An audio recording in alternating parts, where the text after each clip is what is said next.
Assalamualaikum sahabat-sahabat yang dirahmati Allah. Hari ini saya akan menceritakan polisi cantik ini mengungkap konspirasi besar, tapi justru hamil oleh orang yang tak terduga. Namun sebelumnya saya sarankan untuk menuliskan sholawat Nabi Muhammad agar kelak sholawat ini menjadi saksi untuk mendapat syafaat di akhirat. Like dan subscribe ke channel ini sangat membantu menyebarkan dakwah Islam dan menjadi amal jariah. Hujan turun tanpa henti sejak senja, membasahi jalanan kecil di pinggiran kota. Petir menyambar sesekali, menerangi pekarangan rumah tua di ujung gang sempit. Rumah itu milik Jaya, lelaki renta yang hidup sendirian sejak istrinya meninggal belasan tahun lalu. Dengan rambut memutih dan punggung yang mulai membungkuk, ia menjalani hari-harinya dalam kesunyian. Malam itu, suara gemuruh hujan di atap rumahnya mendadak disertai bunyi langkah tergesa-gesa di luar.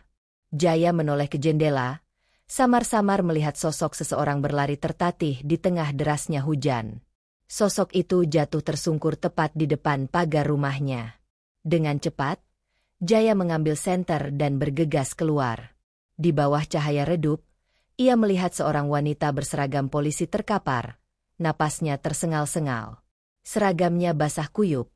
Noda darah mengalir dari luka di lengannya.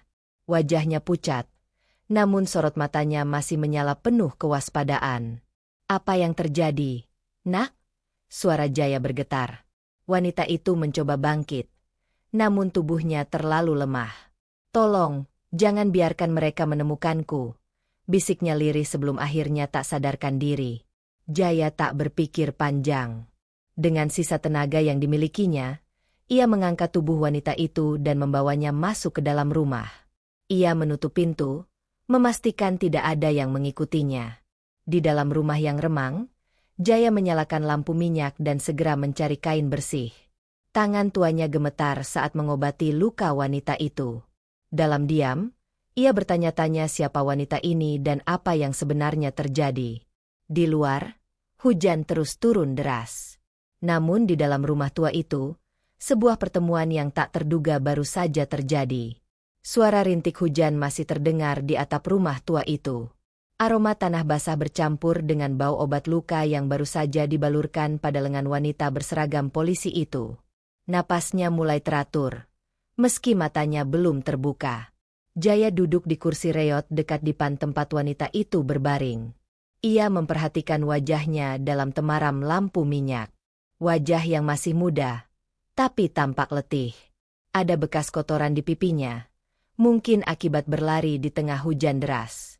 Beberapa saat kemudian, kelopak mata wanita itu bergerak. Ia mengerjapkan mata, mencoba mengenali tempat asing di sekelilingnya.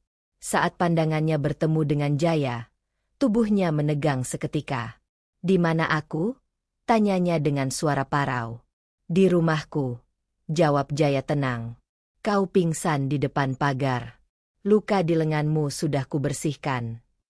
Wanita itu melirik ke arah lengannya yang telah diperban. Tangannya refleks meraba sabuk dinasnya, mencari sesuatu. "Senjataku," bisiknya khawatir. "Ada di meja," kata Jaya sambil mengangguk ke arah meja kayu di sudut ruangan. "Kutinggalkan di sana. Aku tak bermaksud macam-macam." Wanita itu menghela napas lega. Perlahan, ia mencoba duduk. Raut nyeri tergambar di wajahnya, namun ia tetap memaksakan diri. "Kau siapa?" tanyanya hati-hati. "Jaya. Orang-orang di sekitar sini biasa memanggilku Pak Jaya atau Kakek Jaya."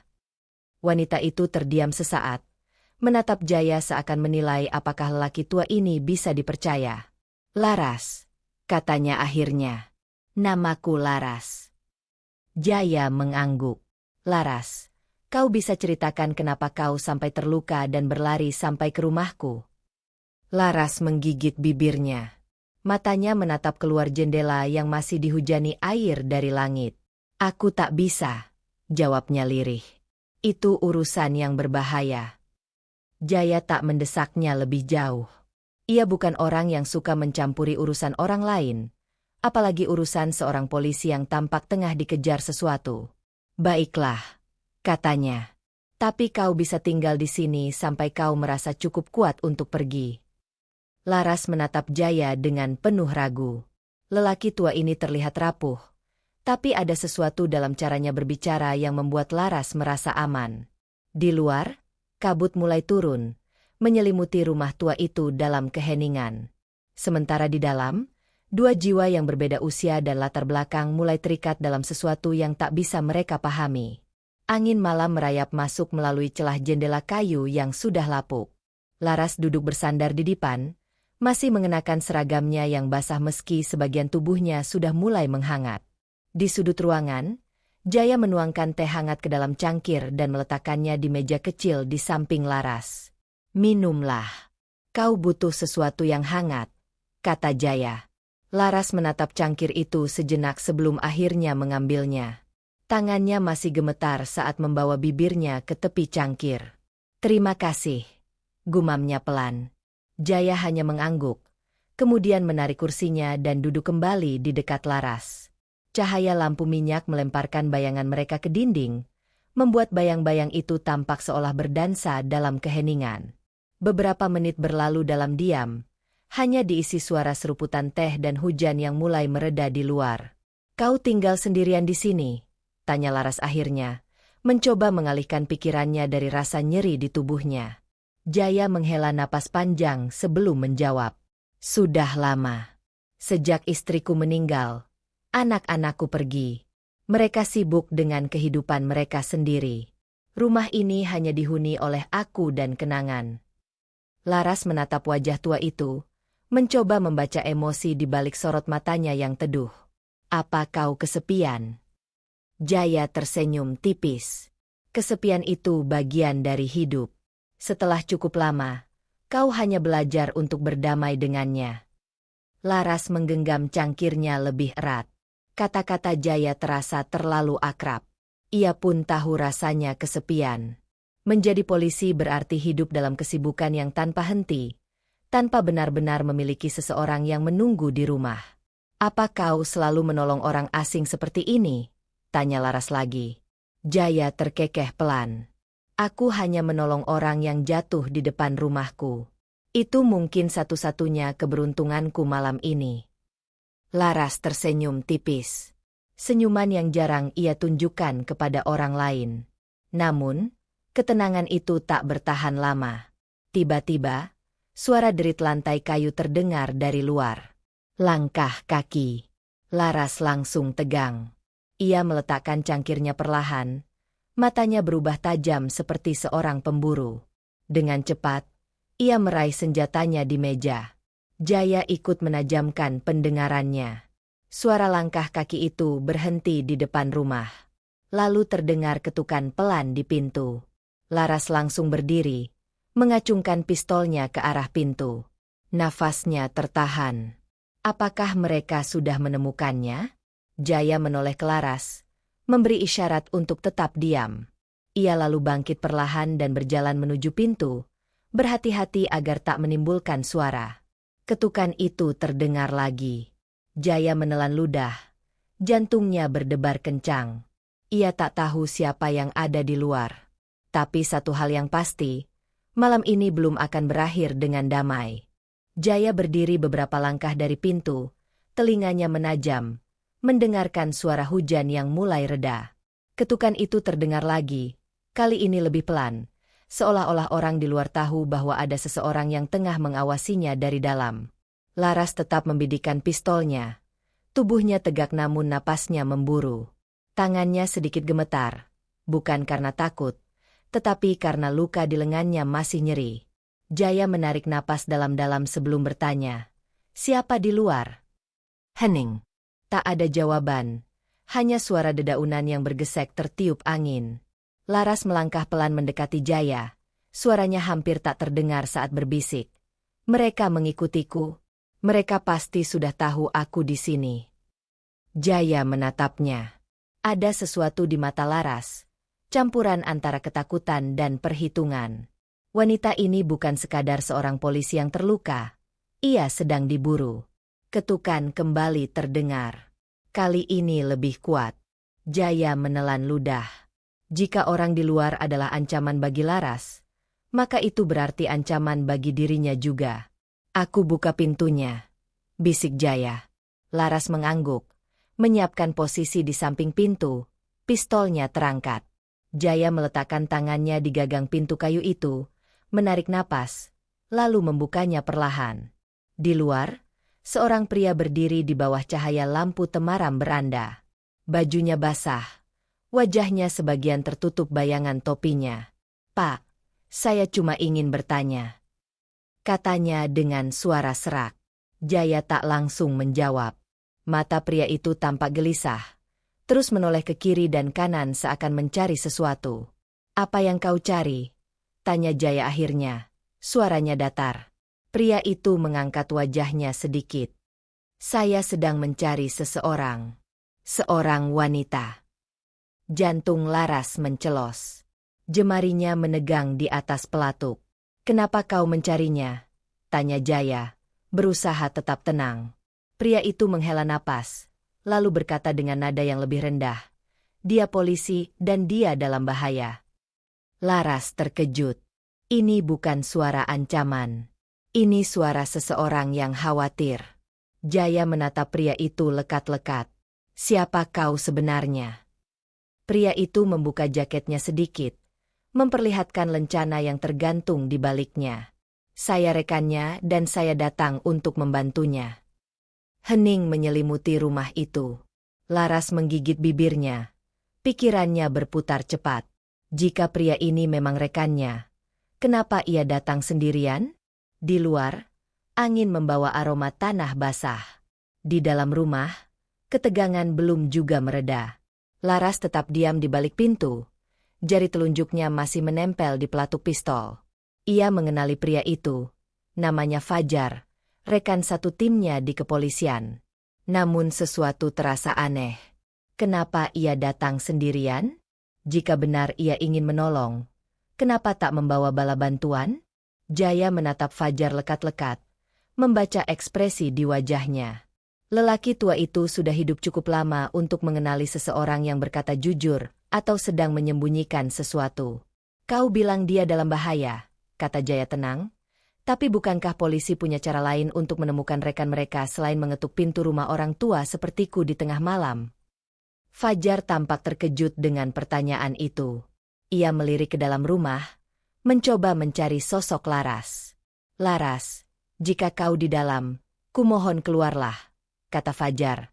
Suaranya terdengar putus asa. "Aku tak bisa berlama-lama di sini." Laras mengepalkan tangannya. Pikirannya berperang.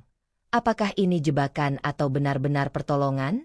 Jaya menoleh ke arah Laras, seolah memberinya keputusan. Laras menarik napas dalam-dalam sebelum akhirnya melangkah maju, tetap menggenggam senjatanya.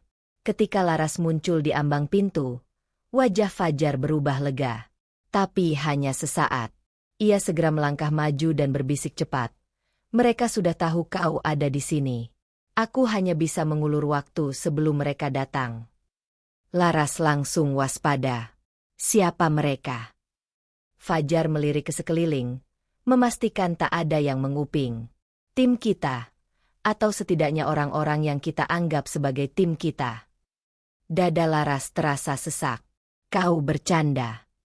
Fajar menggeleng cepat. "Ada pengkhianat di dalam kepolisian. Mereka terlibat dalam operasi ilegal. Kau tahu terlalu banyak, Laras. Itu sebabnya mereka ingin menyingkirkanmu." Laras merasa tubuhnya mendadak dingin. Ia memang sedang menyelidiki kasus penyelundupan barang ilegal yang diduga melibatkan beberapa oknum polisi. Tapi ia tak menyangka bahwa dirinya telah menjadi target. Jaya mengamati keduanya dengan penuh perhatian. Perlahan, ia menyadari bahwa apapun yang sedang terjadi, itu jauh lebih besar dari sekadar seorang polisi yang terluka di depan rumahnya. "Kita harus pergi sekarang," desak Fajar. "Kalau tidak, mereka akan menemukan kita." Namun sebelum Laras bisa menjawab, suara mesin mobil terdengar dari kejauhan. Lampu sorot mulai menembus kabut malam, bergerak mendekati rumah tua itu. Jaya menyipitkan mata, menatap siluet hitam kendaraan yang melaju pelan. Ia tahu, malam ini belum akan berakhir. Dan mungkin, ini baru saja dimulai. Lampu mobil menembus pekatnya kabut. Sinarnya memantul di genangan air hujan di depan rumah.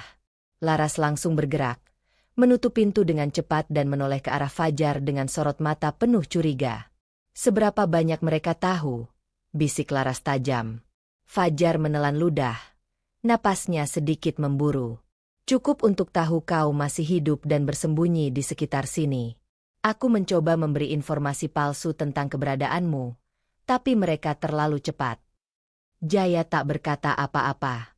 Dengan tenang, ia berjalan ke arah lemari kayu tua di sudut ruangan, menarik salah satu lacinya, dan mengeluarkan sebuah tas kecil berdebu.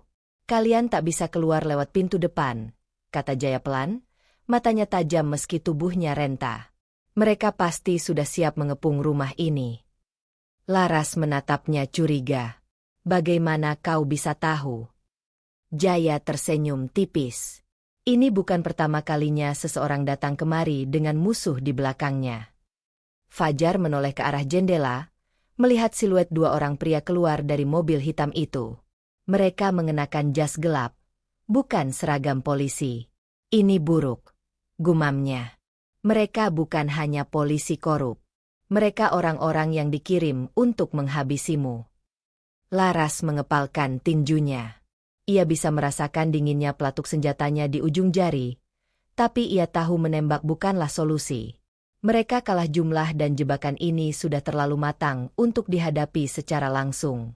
Jaya berjalan ke belakang rumah, memberi isyarat agar mereka mengikutinya. "Di sini," bisiknya sambil mendorong sebuah lemari kayu yang tampak berat. Di baliknya, tersembunyi sebuah pintu kecil yang mengarah ke bawah rumah. "Lorong bawah tanah," kata Jaya. "Ini akan membawamu keluar dari sini tanpa terlihat." Laras menatapnya tak percaya. "Sejak kapan rumahmu punya lorong semacam ini?" Jaya hanya tersenyum samar. "Sejak aku masih muda dan tahu bahwa dunia ini penuh dengan hal-hal yang tak bisa dipercaya begitu saja." Suara langkah kaki di luar semakin mendekat. Seseorang mengetuk pintu dengan keras. Fajar menatap Laras dengan cemas. "Kita tak punya waktu." Tanpa pikir panjang, Laras melangkah masuk ke dalam lorong gelap itu, diikuti oleh Fajar. Sebelum menutup pintu rahasia itu, Jaya menatap ke arah pintu depan yang mulai digedor semakin keras. Ia menghela napas panjang. Malam ini benar-benar malam yang panjang. Di luar, suara teriakan terdengar. "Kami tahu kau ada di dalam. Buka pintunya, atau kami paksa masuk." Jaya tersenyum tipis, lalu menarik lemari kembali ke tempatnya, menutupi lorong rahasia itu. Ia berbalik, lalu berjalan perlahan ke arah pintu depan. Di dalam kegelapan lorong, Laras dan Fajar berlari dalam diam, meninggalkan rumah tua yang kini harus menghadapi ancaman sendirian. Dan di belakang mereka, bayangan gelap dari masa lalu mulai mengejar. Kegelapan menyelimuti setiap langkah Laras dan Fajar. Lorong bawah tanah itu sempit dan lembab, dengan udara pengap yang berbau tanah basah. Dindingnya terbuat dari batu kasar, menunjukkan bahwa tempat ini telah ada sejak lama. "Kemana lorong ini mengarah?" tanya Laras sambil tetap berjalan cepat. Fajar meraba dinding, mencoba merasakan apakah ada sesuatu yang aneh. Kakek itu, siapa sebenarnya? Kenapa rumahnya punya lorong bawah tanah? Laras tak menjawab. Pikirannya masih tertuju pada Jaya. Lelaki tua itu tampaknya menyimpan lebih banyak rahasia daripada yang terlihat. Dari kejauhan, suara langkah kaki samar-samar terdengar dari belakang. Laras dan Fajar saling berpandangan.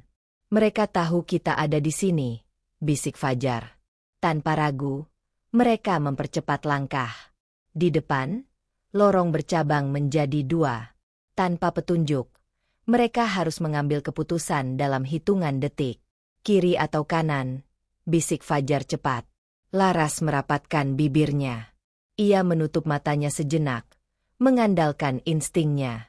Lalu, tanpa banyak berpikir, ia menarik tangan Fajar dan berlari ke arah kiri.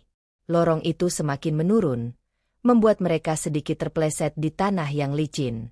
Nafas mereka mulai tersengal, tapi tak ada waktu untuk berhenti. Di belakang, Suara langkah kaki semakin mendekat.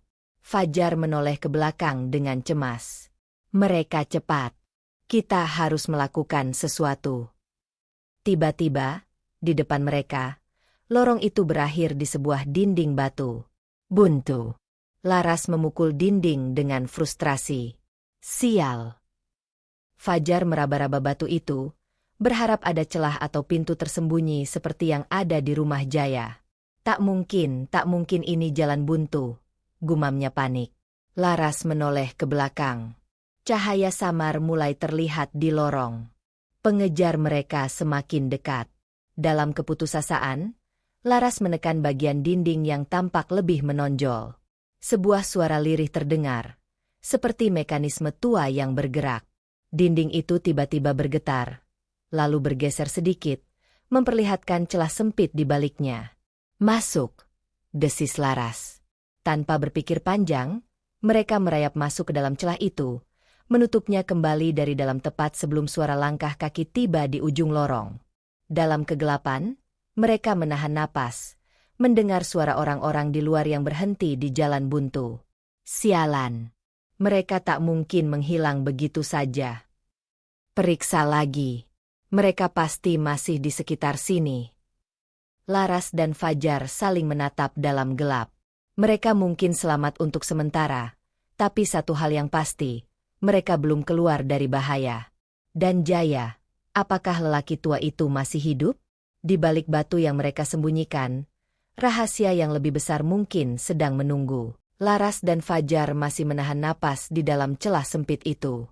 Hanya ada kegelapan dan aroma tanah basah yang semakin menusuk hidung. Dari luar, suara para pengejar mereka masih terdengar samar, mengumpat dan membanting sesuatu di dinding batu tempat mereka baru saja bersembunyi. Laras melirik ke arah Fajar dalam gelap. Mereka tidak bisa menemukan kita, bisiknya pelan. Fajar mengangguk, berusaha mengatur napasnya yang masih memburu. Setelah beberapa menit tanpa suara, akhirnya langkah kaki di luar mulai menjauh. Namun, mereka tak berani bergerak terlalu cepat. Ketika semuanya benar-benar sunyi, Laras meraba-raba dinding di belakangnya. Ia merasakan tekstur batu yang kasar, tetapi ada sesuatu yang aneh. Bagian tertentu dari batu itu terasa lebih halus dan dingin. Apa ini? Bisiknya, mencoba menekan permukaan batu tersebut. Tiba-tiba, terdengar suara mekanisme tua yang bergerak. Dinding di belakang mereka perlahan bergeser, membuka jalan menuju sebuah ruangan tersembunyi. Fajar menelan ludah. Apa ini tempat yang sengaja dibuat Jaya? Laras tak menjawab. Dengan hati-hati, ia melangkah masuk. Pistolnya terangkat siap menembak jika ada bahaya. Ruangan itu lebih luas daripada yang mereka duga. Cahaya redup dari lentera tua di sudut ruangan memberikan sedikit penerangan. Di sepanjang dinding, terdapat rak kayu yang dipenuhi dengan tumpukan dokumen dan peti-peti kayu berdebu. Fajar melangkah maju, mengambil salah satu dokumen yang tergeletak di meja kayu besar. Ketika ia membuka halaman pertama, napasnya tercekat. Laras. Suaranya bergetar. Laras menoleh. Apa? Fajar menunjukkan dokumen itu padanya. Mata Laras membelalak saat melihat cap resmi di bagian atas kertas. Itu adalah dokumen kepolisian, berisi daftar nama, jadwal pengiriman, dan sesuatu yang lebih mencengangkan. Ini bukti tentang jaringan penyelundupan yang melibatkan orang dalam kepolisian, bisik Laras. Fajar membalik beberapa halaman. Ada foto-foto transaksi rahasia, laporan keuangan yang dimanipulasi, bahkan ada beberapa tanda tangan yang ia kenali. Ini bukan sekadar jaringan penyelundupan biasa, gumam Fajar. Ini operasi besar. Dan lihat ini. Ia menunjuk sebuah nama di daftar itu. Nama yang langsung membuat dada Laras sesak. Komisaris Rahmat, ucap Laras lirih. Komisaris Rahmat adalah atasannya langsung. Seseorang yang selalu ia anggap sebagai mentor. Sosok yang selama ini tampak lurus dan bersih.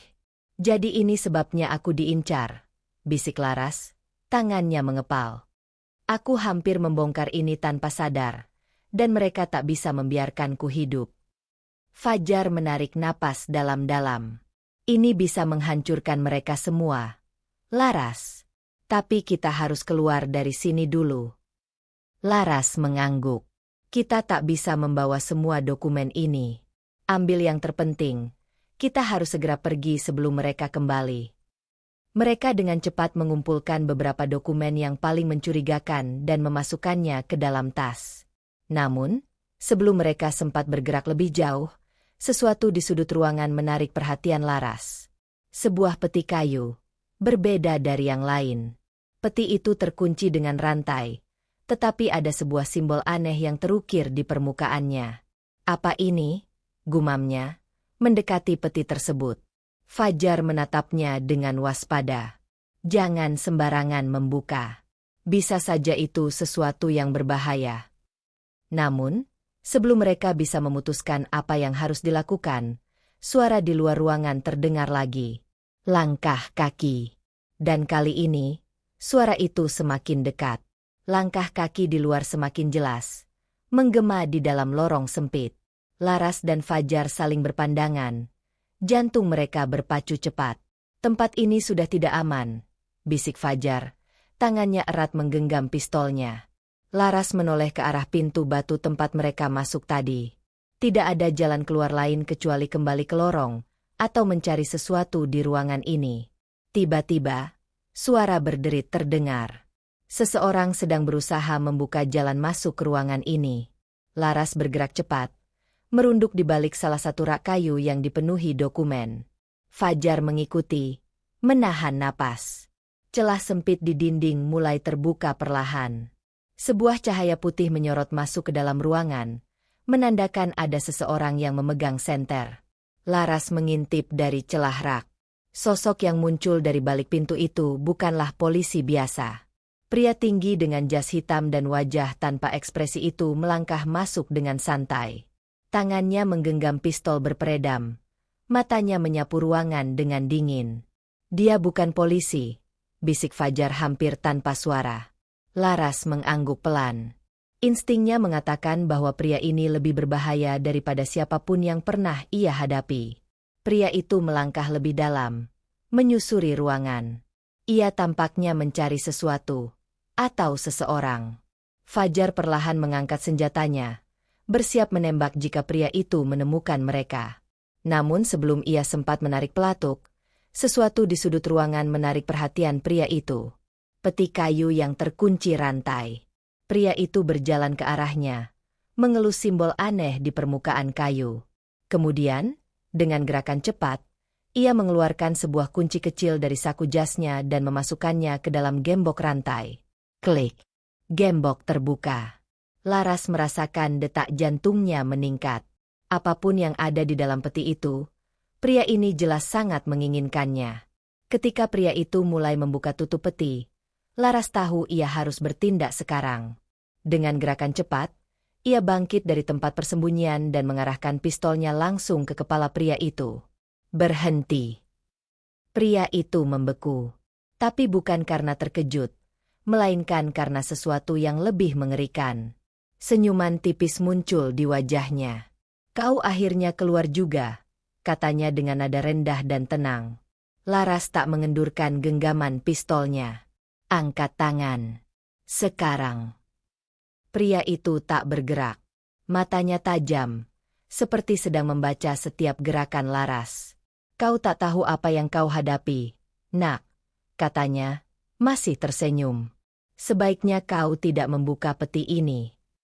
Fajar berdiri di belakang Laras. Senjatanya juga terangkat. Omong kosong.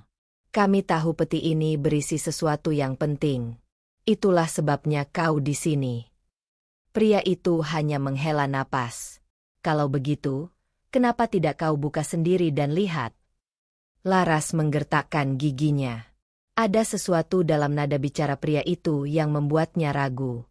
Namun sebelum ia bisa berpikir lebih jauh, suara langkah kaki kembali terdengar di lorong. Kali ini lebih banyak. Bala bantuan telah tiba. Pria itu tersenyum lebih lebar. Sepertinya waktuku habis. Sampai bertemu lagi. Tanpa peringatan, ia melemparkan sesuatu ke lantai, granat asap kecil. Ruangan segera dipenuhi kabut putih pekat. Laras terbatuk, kehilangan visibilitas. Ia merasakan Fajar menarik lengannya, mencoba mengarahkannya ke jalan keluar. Namun ketika asap mulai menghilang, pria itu sudah lenyap.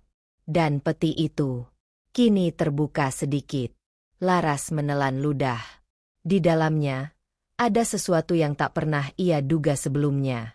Dan kini, mereka tak hanya diburu oleh polisi korup. Ada sesuatu yang lebih besar yang sedang bermain dalam kegelapan. Laras dan Fajar berlari menembus malam. Napas mereka berat. Darah dari luka di bahu Fajar terus menetes. Tapi ia tetap memaksakan diri untuk bergerak.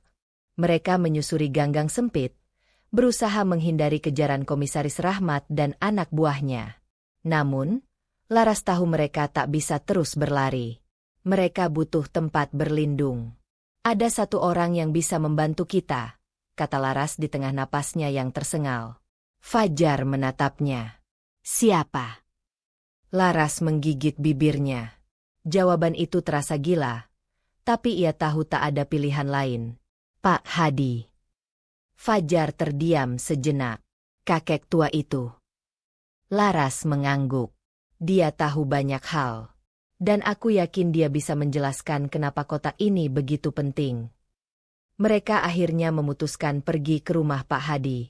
Setibanya di sana, pria tua itu sudah menunggu mereka di beranda. Seakan ia sudah tahu mereka akan datang. Tanpa banyak bicara, ia membawa mereka masuk. Laras mengeluarkan kotak besi yang mereka ambil dari peti rahasia tadi. Pak Hadi menatapnya lama, lalu menghela napas. Kalian benar-benar sudah masuk terlalu dalam. Ia membuka kotak itu dengan sebuah kunci yang ia keluarkan dari kalung di lehernya.